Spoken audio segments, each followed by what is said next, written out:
It's time to take a look at what's happening around Wyoming for Friday, August 29th. I'm Wendy Kaur, bringing you headlines from the Cowboy State Daily Newsroom, brought to you by the Converse County Tourism Promotion Board. Discover Douglas and Glen Rock, where rich history, outdoor adventure, and welcoming communities await. Feel the energy of Converse County at www.conversecountytourism.com.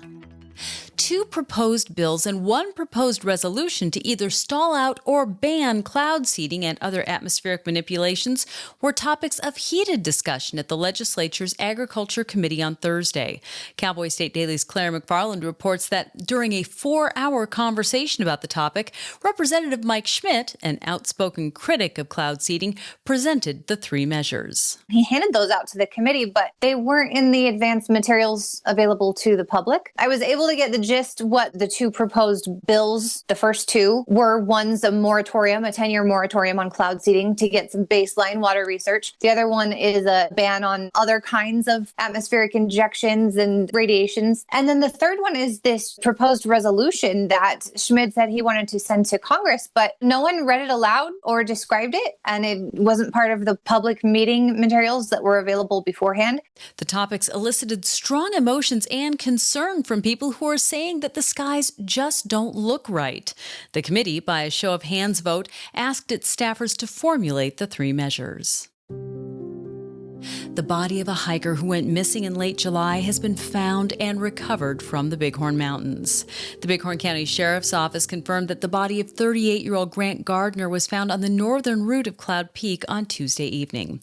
Cowboy State Daily's Andrew Rossi reports that Gardner's body was found by a couple of out-of-state hikers who happened to be at just the right place at the right time. A team of experienced climbers from North Carolina had summited Cloud Peak on Tuesday, and as they were making camp, they spotted a glimmer from what turned out to be a piece of fabric on Grant Gardner's backpack. They immediately notified the Bighorn County Sheriff's Office, and they sent their search and rescue team up there. It had been obscured from view in several spots because they'd covered that area multiple times in multiple ways during their 20-day search effort earlier this month. But it was just a difficult thing to spot, and the Bighorn County coroner is doing an investigation right now to determine what happened to Gardner. But at the very least, this will provide some closure to his family.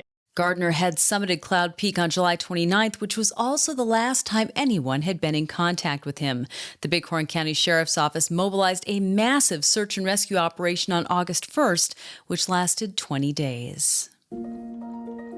Granting Wyoming authority to regulate the byproducts of burning coal to make power, including coal ash, is a huge step for the state in getting out from under sometimes tedious and frustrating federal oversight.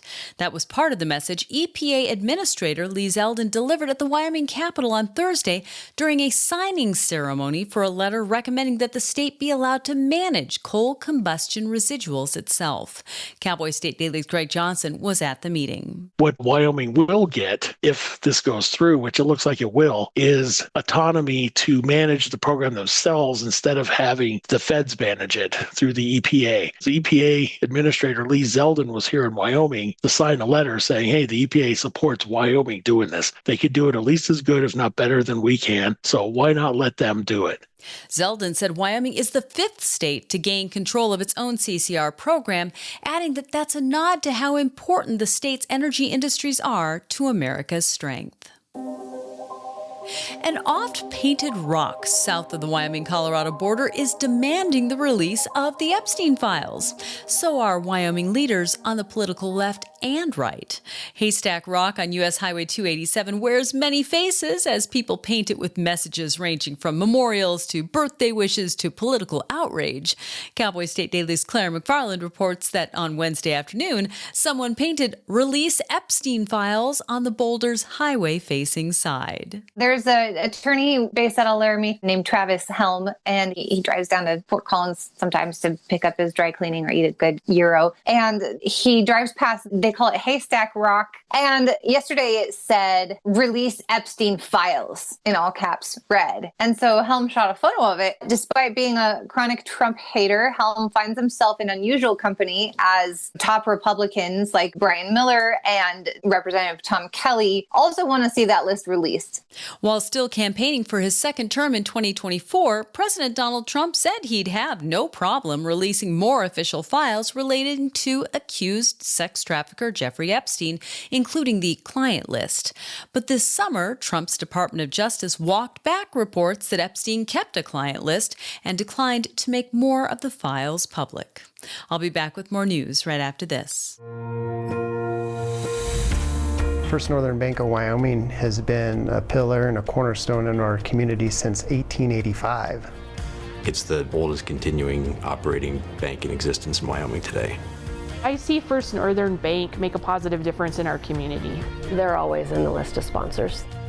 Our people deliver the absolute best service that you can find.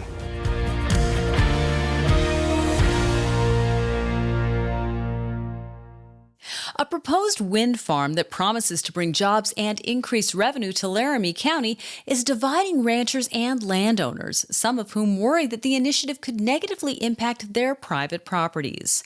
Cowboy State Daily's Jackson Walker reports that in an initiative it calls the Laramie Range Wind Project, Spanish energy giant Repsol intends to build as many as 170 wind turbines on roughly 50,000 acres of private ranch lands and 6,150 acres of state lands. I spoke to some people on this side of the issue that said there are significant environmental concerns. There's also safety hazards posed by the increased amount of construction traffic that'll come to the area. But on the other side of the issue, there's also some significant pros. One rancher told me that this is a land right issue, that people should be allowed to use their land how they want. And if they want to partner with a development like this, they should be allowed to. The project plans to begin construction in 2027 and last until November of 2029. A Wyoming Highway Patrol trooper was hurt Tuesday when a semi crashed into a patrol vehicle on I-80 near Rawlins.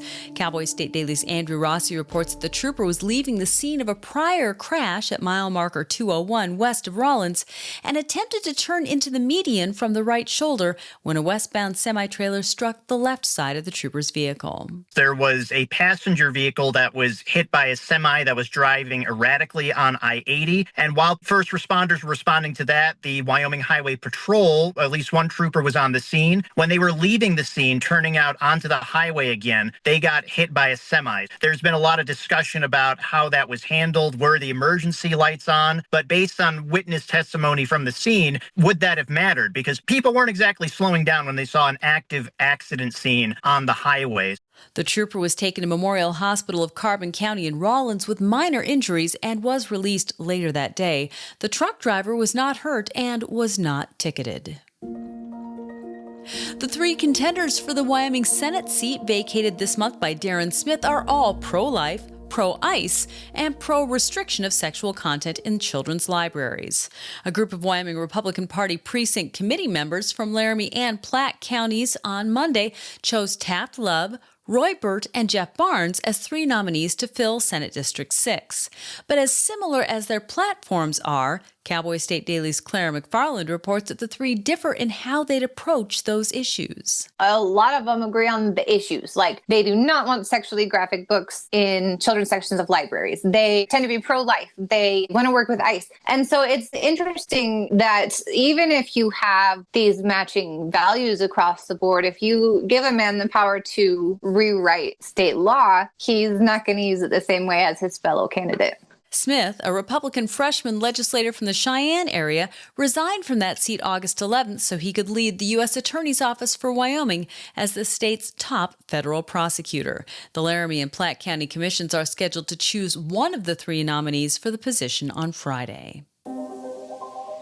And if EPA Administrator Lee Zeldin thinks President Donald Trump should pardon a Cheyenne mechanic in prison for removing federally mandated emissions controls from diesel engines, he's not saying so publicly.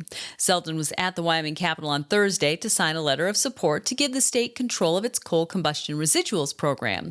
While he was covering that story, Cowboy State Daily's Greg Johnson asked a question that's been on the mind of many Wyomingites who've been following the story of diesel mechanic Troy Lake. I asked him about the push to pardon Troy Lake. As a diesel mechanic, what Lake was doing was disabling the emissions controls on diesel engines. Because Lake was prosecuted by the EPA under Biden's administration, now that we're in Trump's administration, I asked the administrator if he knew of the pardon request and what he thought of it. He said, yes, I'm aware of it. His staff has researched it. As far as what his opinion is on whether he should be pardoned or not, if President Trump wants his opinion, he'll give it to him, but he won't do it publicly or in the media.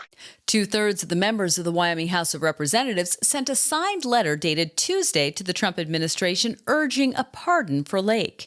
In the letter, legislators expressed concern that the prosecution was used as a political statement. And that's today's news. For a deeper dive into the people and issues that affect Wyoming, check out The Roundup, conversations with the most interesting people in the Cowboy State. This week, my guest is Christy Thompson, a career Forest Service employee and wildland firefighter. You can find the link to this fascinating conversation on our website, on our YouTube channel, and wherever you get your podcasts. And of course, you'll find it in our free daily email newsletter. Thanks for tuning in. I'm Wendy Corr for Cowboy State Daily.